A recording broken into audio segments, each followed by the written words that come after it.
surprised he hasn't retreated them by now. But Inspired Zeal is active, and that is providing them some pretty good cover here.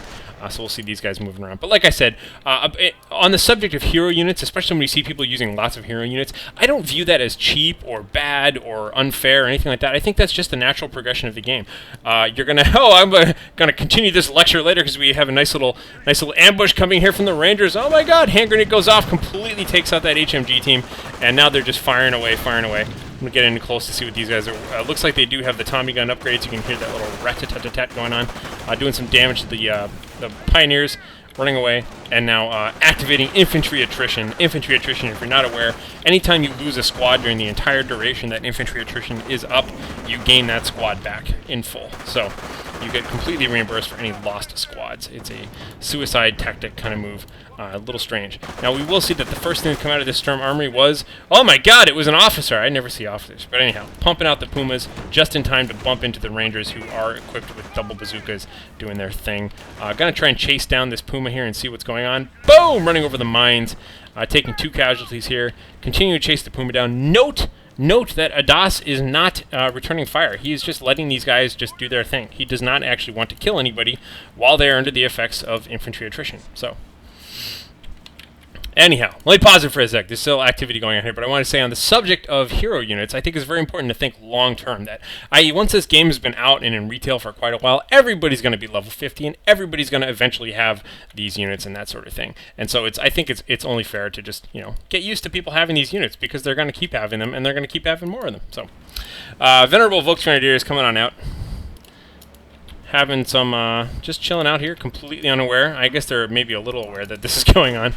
There we go, now we have broken cover, and Puma coming in, laying down some fire there. Looks like infantry attrition just about to run out, and it has run out, and so now the Puma really doesn't have to feel too bad about doing this. Ooh, big old sticky bomb up there, and it is important to note that ObiwanKenobi did have the 20% sticky bomb range as well. That army item actually doesn't show up until after the player researches sticky bombs, I found. Wow, completely taking out those Venerable Volksgrenadiers. Look at that, just standing there behind green cover, it doesn't matter.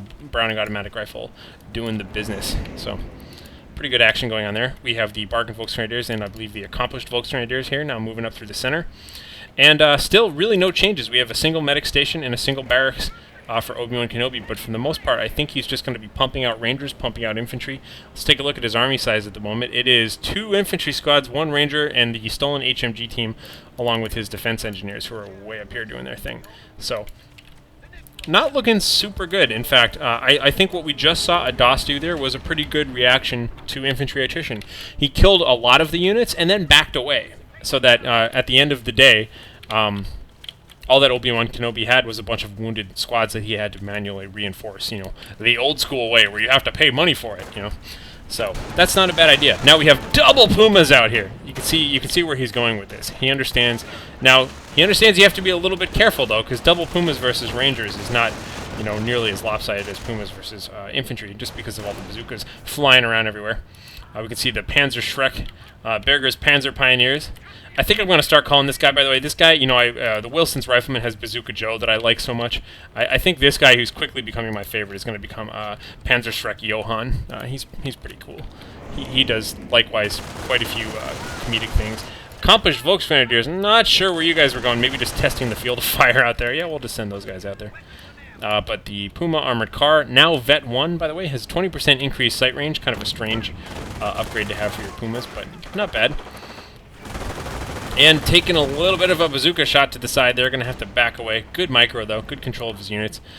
Important things to notice, it's often tough to appreciate the dumb things that these players aren't doing, but they're not just charging on in. They're not suiciding huge groups of units in. By they, I mean Addas is not doing that, of course. The infantry attrition guy, yeah, we'll see plenty of that.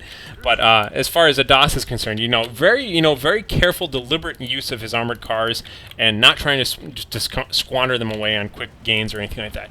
Gonna make them last for the long haul, as you can see by the fact that he does have a, there we go, Kampfkraft Center up, and he has been upgrading them, so they are both Vet 2 now. Man, they were Vet 1 just half a second ago. Look what can happen when you're not watching the right person. So anyhow, a little bit of skirmishing going on over here. We do have the Venerable Volksgrenadiers and the Accomplished Volksgrenadiers just kind of holding this point down, just kind of basically challenging him. there's no real reason for him to take this point. He doesn't need it. He just wants to keep the fighting happening on the other guy's turf. Addas wants the fighting to happen here, therefore it's not happening other places because he has dominant map control. Sometime during the time when I started blabbing away and when I stopped blabbing away, these guys, by the way, capped all their victory points. So, important to know that. You have got to get out of here, sir. Oh, doesn't quite cap that. I think I said that too soon. I think I would have rather saw him cap that, honestly, because with Inspired Zeal up, he was going to be pretty hard to kill. Now we have the Pumas doing a quick little drive-by. I love this control. So just check that out. He's going to drive by, do some damage, but not get too bogged down. So we're going to keep seeing more and more and more of that. Meanwhile, riflemen around here, Vet 1 rifleman just kind of capping the stuff on the left, and you can see how he really needs to have his engineers. His engineers are back here capping the supplier, but only having riflemen and rangers has its disadvantage in that you have to delegate your valuable troops to go and take care of the stupid stuff like capping this stuff on the sides, where if you don't have a whole bunch of engineers that you can just kind of spam out and let them take care of that. That's too bad. So, anyhow, a little bit of rat-tat-tatting going on here. I love this Tommy gun upgrade. Single grenade going into the building. Will they get out of it? Will they get out of it? No, but they also don't take any casualties, so that's okay. Kind of shooting away here. One of these little details I love, and yep, they are retreating now, is that as you blow holes in a building, even if there weren't any windows there, the units will figure out that there's holes in there, and they will treat them like windows. Just one of those cool little details. I guess I don't think I've ever seen anybody do this, but you could theoretically like shoot a hole in the side of a building that was advantageous to you, and then put a machine gunner in it. If you had a tank and a machine gun or something. Oh, look at that! And it looks like Panzer Shrek Johann decided to take out that green cover, being a real team player there. Oh, look at that! And the bazooka is just kind of flying across there. A lot of serious fire going down. These guys are really taking one for the team standing out here in the open pretty much. But that's okay. He wants them to stand out there in team because now we have the combination of propaganda and inspired zeal. Really tough combo, but this heavy machine gun team has got to get out of there. Got to get out of there. But unfortunately, infantry attrition is activated. So you can see that these guys are picking up discarded weapons and all that sort of thing. But oh my God, Rangers with infantry attrition are charging around. You do not want to kill any of them by accident. Let that guy live. Let him live. I know, it's so weird to have that as a tactic, but no, unfortunately they kill a ranger. And so let's see the handiwork here. Once you kill stuff, here it appears magically in the back of his base, right where, off-map reinforcements would come from. I know, it's such a weird tactic that, like, the only counter to it is to not attack and to retreat right away. And I know, people hate that sort of thing. But hey, man, whatever. So, anti-tank gun now. I believe that's Duffy's anti-tank gun because it's got the little armor-piercing icon above it, but I could be wrong. Actually, I guarantee you it's Duffy's anti-tank gun. I don't think anybody uses Fail's anti-tank gun.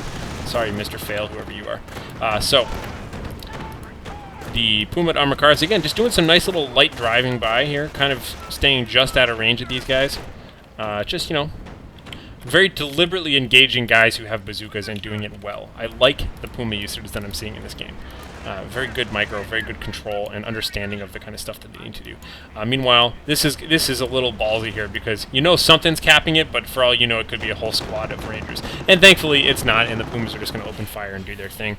Vet 3 Pumas now, though. Holy crap, Vet 3 Pumas. That's some bad-looking light armor there. So, time to look out for that. And just to change things up, to keep this active, I'm going to swap on back to Addas now, so pay no mind as your minimap changes colors.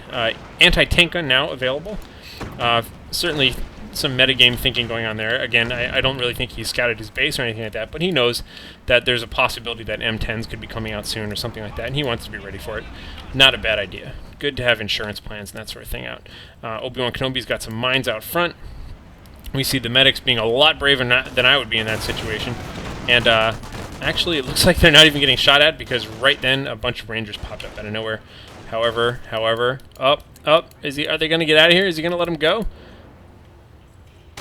There he goes. Now he's firing away at them. I think he's going to lose it, though. I think he's going to make it. Go, medic, go! You can do it! Look at that. You got to save that man's life. What about your buddy back here? Is he going to have as much luck? Now, I'm sure that something amazing is going to happen. It's going to be because I'm staring at this. Okay, so look at that, and oh no, the one medic goes and bites it. Oh, but it's okay. We had one medic survive, so that's good enough there. Anyhow, a little bit of light fighting here. just kind of forcing each other back and forth. And oh, does he do it? Oh my God, look at that! Oh, that one gentleman just created an entire squad of riflemen. Let that be a lesson to you all. Always shoot your medics. You heard it here first, folks.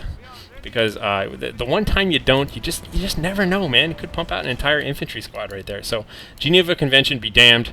Please, public service announcement. Be sure to shoot your medics today. Meanwhile, we do have the accomplished Stug now driving out, and I like this change. And, you know, okay. You know, you want an officer, okay.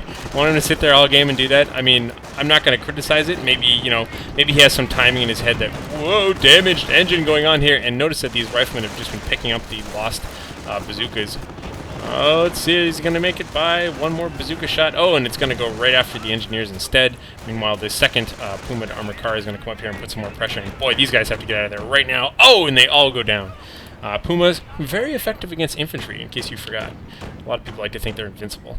But backing away. And proper repairs going on here anyhow. So, looking pretty good. I like this game. So yeah, I don't know about this officer, but I mean, you know, like I said, maybe he had some timing where he knew he had to have his first Puma out in a certain amount of time, but still, I just don't see that adding an officer saves you any time in the long run, because there's so much downtime in between building vehicles that, I don't know, man. It's okay. I'll leave it to the forum posters to tell me why I'm an idiot and why I'm missing something there, but I think that's kind of weird. Especially since you already have forced retreat and stuff like that, which is the only other useful thing that an officer offers up at this point. Anyhow, so enough of that. Gonna recap the center, exchanging some shots with people coming around here. We do have some more. Oh, and here comes the infantry attrition push. Some pretty wounded everybody. Boy, these guys are really wounded. You know, sometimes I think it's okay to do this. You know, I know it's kind of annoying here, but oh, here we go.